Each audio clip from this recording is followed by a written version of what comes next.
Good morning.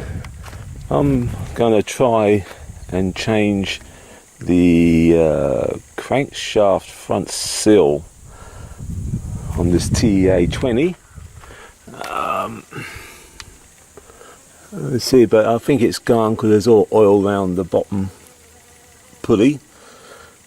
Now I've been told that the seal is actually in the timing cover, so I'll take the timing cover off and change the seal.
So, taking the hood off.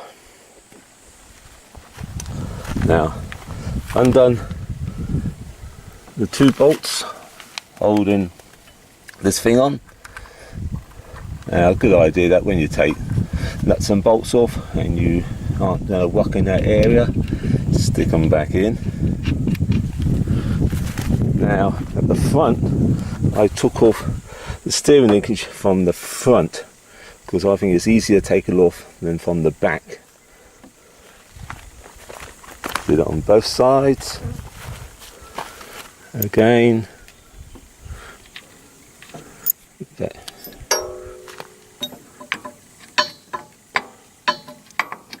Good idea to put the footrest back on as well, so you know which ones they go in.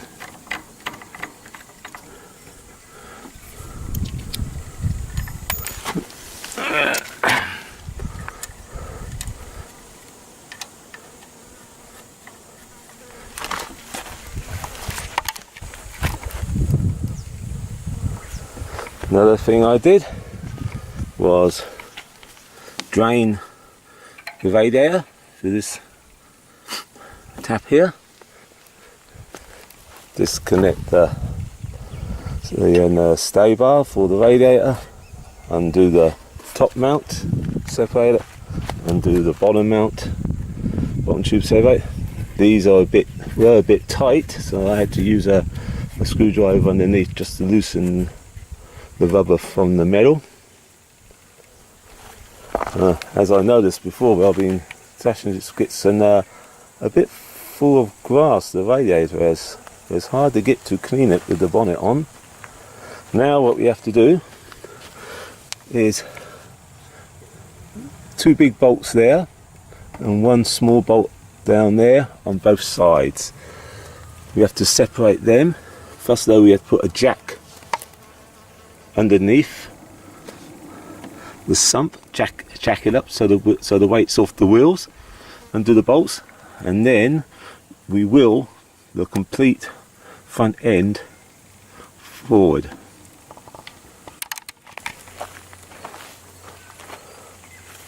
One thing, when it came to take these off, because they're a tapered joint in there, they're very tight in there.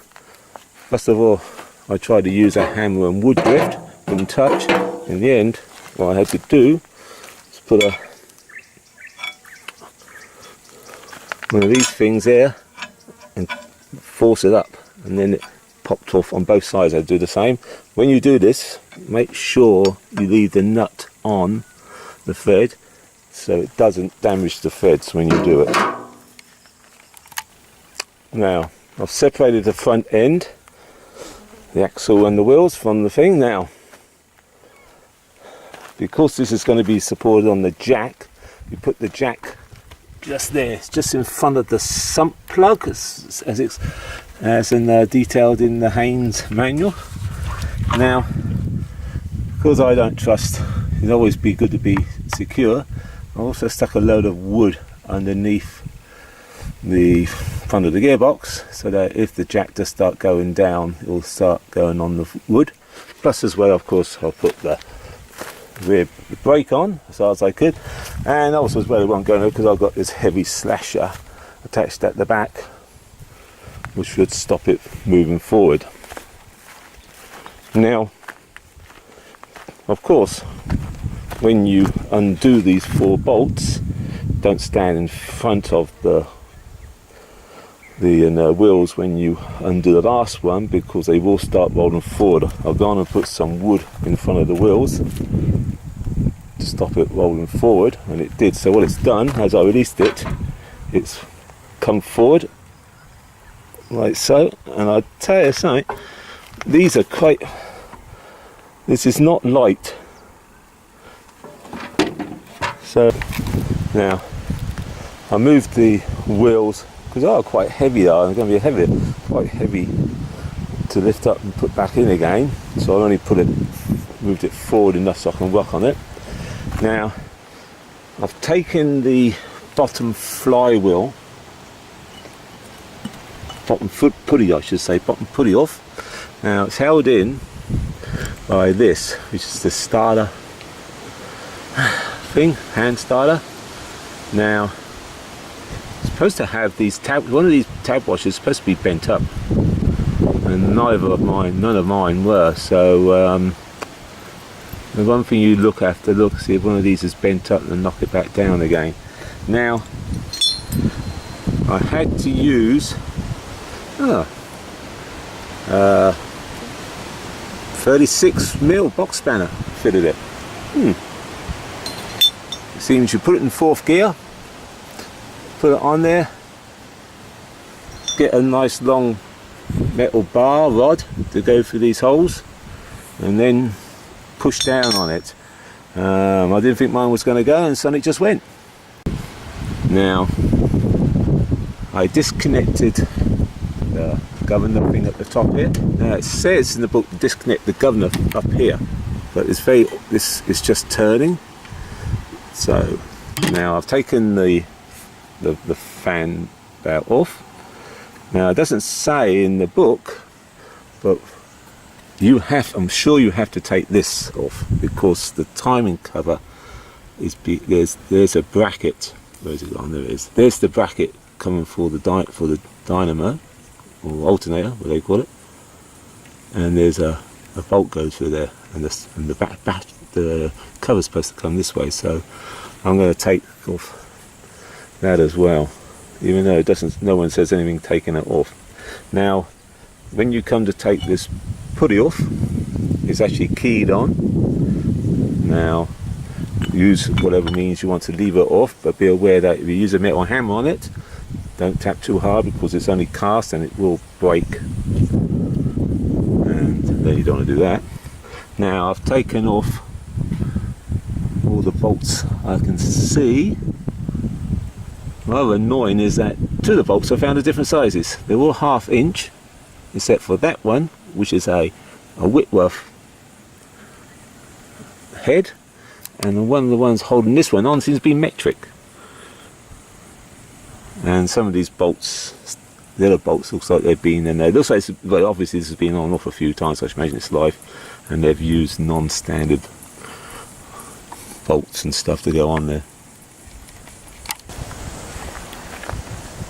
Right, timing cover's off. Now I was right. You have to take off the alternator, the brackets, and no one says anything about that on the forum. Maybe on the 6-volt ones you'd have to do it, on the 12-volt ones you have to do this. Okay, now, yeah, there's the, so you have to replace this, the gas, the joint, and the seal.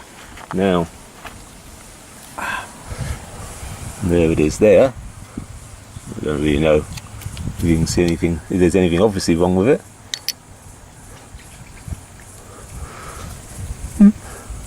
So, just clean it up.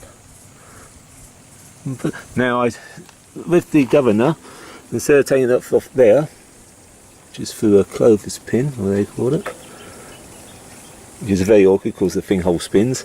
It's held on the bottom by a spring. There's the hook. It goes for the hook through this thing over here, one of these.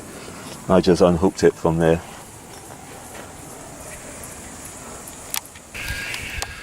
Okay, now that's all cleaned up. Scrape the gasket seal there, you know, the plate face. Make sure, and I can get some degreaser. This is the cover. Put the new seal in. The seal comes in from this direction. There's a metal plate, metal and ridge there that locates it down to the bottom. Cleaned all this up. Now what you do is just put on the gasket. Okay, now it's all finished.